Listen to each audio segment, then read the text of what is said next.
Well, one 7th century author, Isidore of Seville, said, "Garum is a salted liquid of fish, which formerly was made from the fish that the Greeks called garos, and although it is now made from an infinite variety of fish, it retains the original name that it had at its beginning."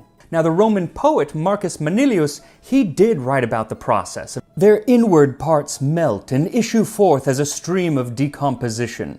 Here a precious exudate flows out, which vomits up the flour of the gore, and mixed with salt, balances taste in the mouth." I followed a recipe for quick garum, which did come from an ancient document called Geoponica, which is a treatise on farming.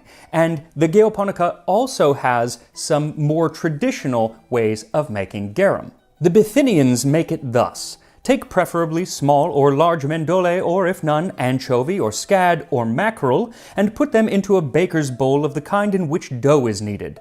To 1 modius of fish, knead in 6 Italian pints of salt so that it is well mixed with the fish. Put it in an earthenware vessel and leave it uncovered in the sun for 2 or 3 months, occasionally stirring with a stick, then take the fluid, cover, and store. 1 modius of fish to 6 Italian pints of salt. So I chopped up the fish and started to add them to the jar along with the salt, and I wanted to make sure that the salt was rubbed into each piece of fish before dropping it in. And every day I would go out, at least once, preferably twice a day, and mix the garum. Now for the straining, the Geoponica says, "A deep, close-woven basket is inserted into the center of the jar containing these fish, and the liquid flows into the basket, and so liquamen is obtained, filtered through the basket." And I tried a few different mediums. I started with just a regular mesh strainer and then graduated to several layers of cheesecloth, and it strained out most of the big pieces, and it became kind of this fish paste, which is known as alec, which they actually used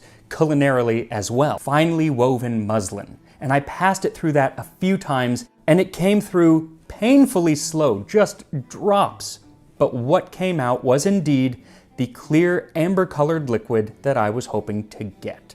Salt was used very often as a preservative, but very rarely was it mentioned as an ingredient in food. Pliny the Elder says, "In innumerable seasonings it is the taste of salt that predominates, and it is looked for when we eat garum." Even today, many Asian countries still produce fish sauce for just that reason. In fact, when it comes to soy sauce, it's likely that it was used as a vegetarian alternative to a Japanese fish sauce called Gyosho. It could be made with all sorts of fish, but the most prized versions were actually made from squid. And it turns out that garum too could be made with seafood other than fish. Garum could also be flavored with different herbs like oregano. There's actually a recipe attributed to Gargilius Martialis which calls for layers of salt and fish and herbs, salt and fish and herbs, though even he lived in the 3rd century, but it's likely that the recipe was altered much, much later because it mentions spices as well, like cinnamon and clove. And that recipe also says to let it rest for 7 days in the sun,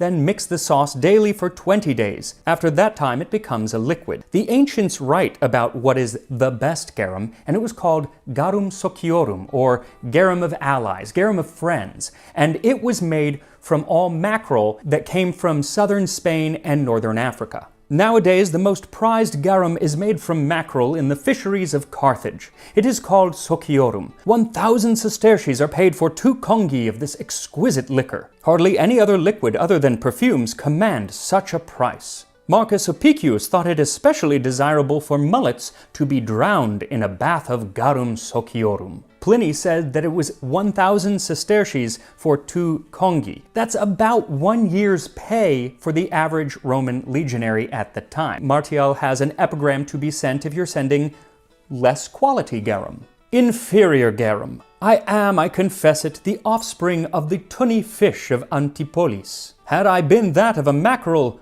I should not have been sent to you.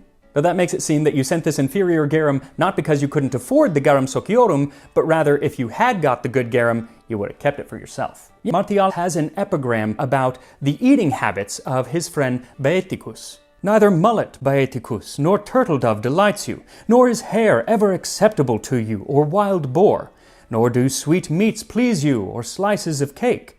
Instead, you devour capers and onions swimming in disgusting garum, and the soft part of a gammon of bacon whose freshness is questionable. I suspect that there must be some other more secret vice in your stomach, for why, Baeticus, do you eat such disgusting things?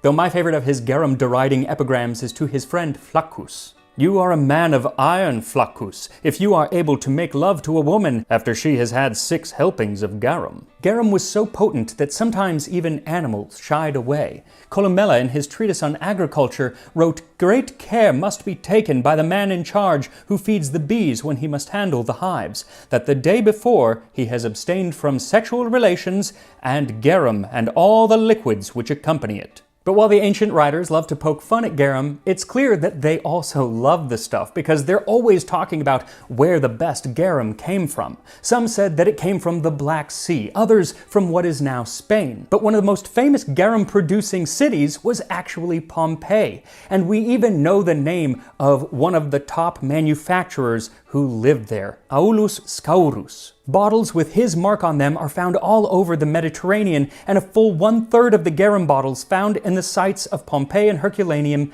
came from him. It's also from his workshop that there was found a famous mosaic that bears a label which translates to the flower of garum, made of the mackerel, a product of Scaurus, from the shop of Scaurus. Though he also offered a product called the flower of liquamen, which would infer that at that time garum and liquamen were 2 different things. Now, throughout history, the terms sometimes have been used synonymously, but by the early empire, it does seem that they were slightly different products.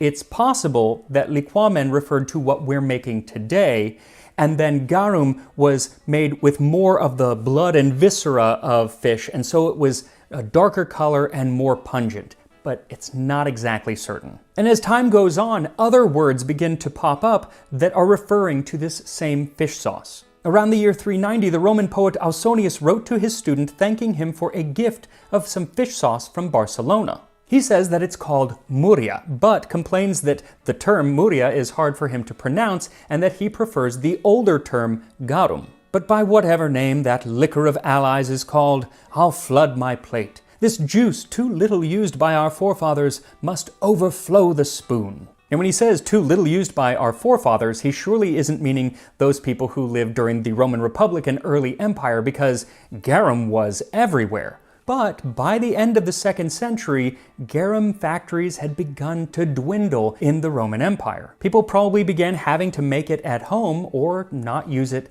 at all as an ingredient. But by the end of the Roman Empire, we see it mostly being used as a medicine. It's found in numerous medical texts going back for centuries, and it could be used to heal burns, cure ulcers, and even treat the bites of dogs and crocodiles. And if you're feeling a little backed up, garum was a go-to laxative. Again, the bowels are moved by leavened bread, fat small birds, snails, garum, pickled fish, and about 50 other things.